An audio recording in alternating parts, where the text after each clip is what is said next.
Welcome to Storm and Chocolate. I'm Stormin Norman. Today's song is number 23, the title track from Deep Purple's Perfect Strangers.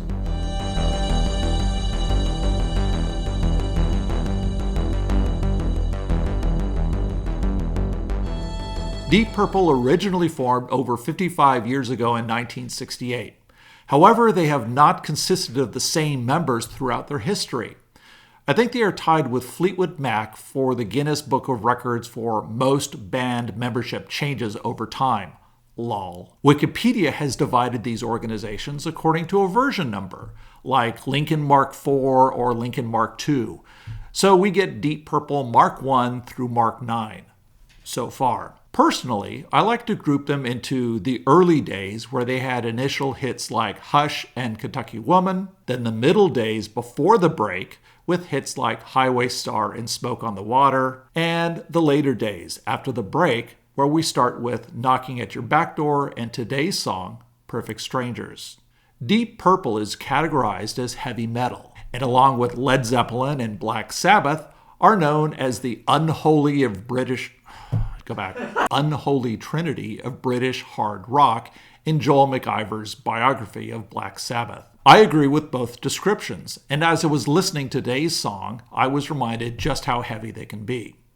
I'm going to leave the history of the founding of the group through the middle days, which is Mark I through Mark IV, for the Smoke on the Water video, and cover the break and reunion of the Mark II group that gave us this album today.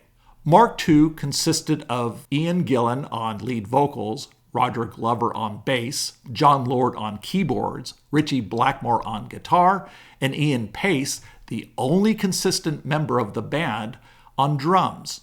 By Mark IV, David Coverdale of Whitesnake fame was on lead vocals and Tommy Bolin was on guitar. Deep Purple last performed together in March '76, and the official announcement of the breakup came in July of that year. During the break, most of the members found success in other bands because they were awesome. Richie Blackmore started Rainbow, and Roger Glover joined him in '79. David Coverdale was the frontman for Whitesnake, with John Lord playing until '84, and even Ian Pace drumming with them for 3 years. And Ian Gillan started his own band and sang for Black Sabbath for a couple of years. But during the hiatus, the mystique of Deep Purple continued to grow, with live and compilation albums being released, and with the general popularity of heavy metal through the late 70s and early 80s, there was a push from management to reform. Around Easter of 1984, a full-scale reunion took place with the Mark II lineup, and 6 months later, Perfect Strangers was released. This album hit number 5 in the UK and number 12 in the US, and was certified platinum here, only their second album to do so after Machine Head, although their live album, Made in Japan, would also be so certified eventually. A world tour from Australia through North America and ending in Europe was also a massive success, and the US leg outsold all other acts in 1985 except for Springsteen. Deep Purple were back, baby.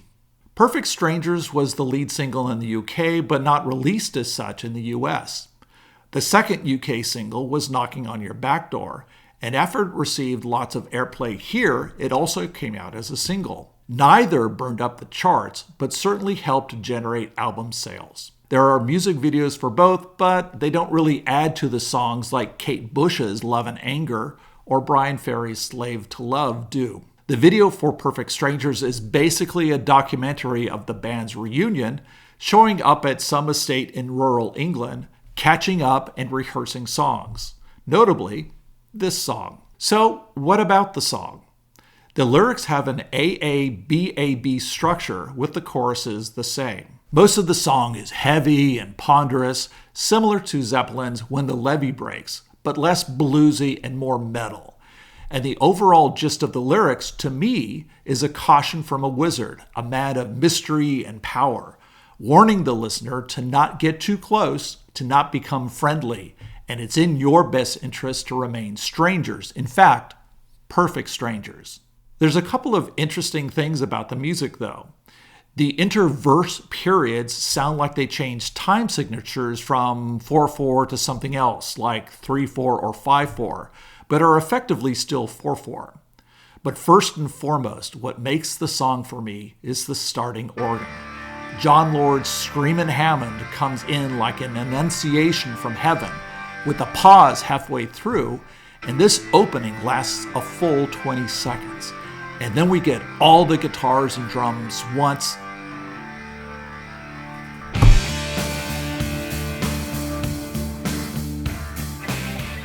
And then we get all the guitars and drums at once to start that heavy, driving beat.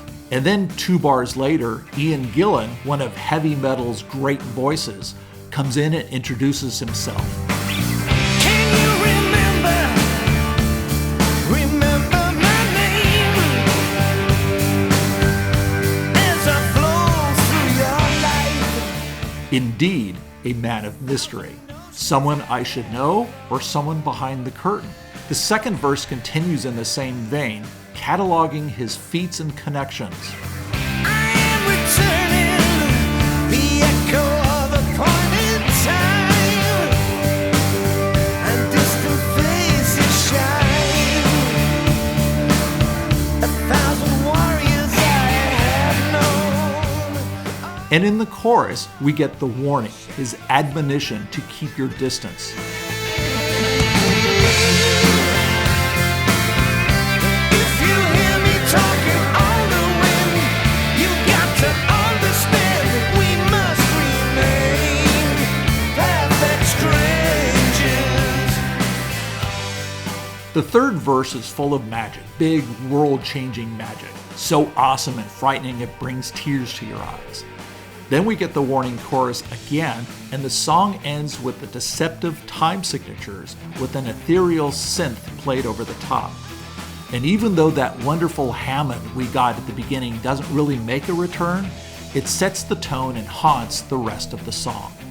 This song was written by Roger Glover, Ian Gillan, and Ritchie Blackmore, with the lyrics inspired by the Elric series for science fiction and fantasy author Michael Moorcock.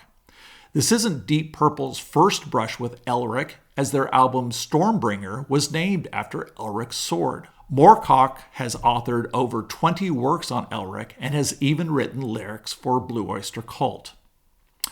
Well, that's it for Perfect Strangers from Deep Purple, and it won't be the last we hear from them. Next time, we'll find out Where Do I Go with Hair looking like this, one of several songs from the Broadway musical of the late 60s. We'll see you then. Bye-bye.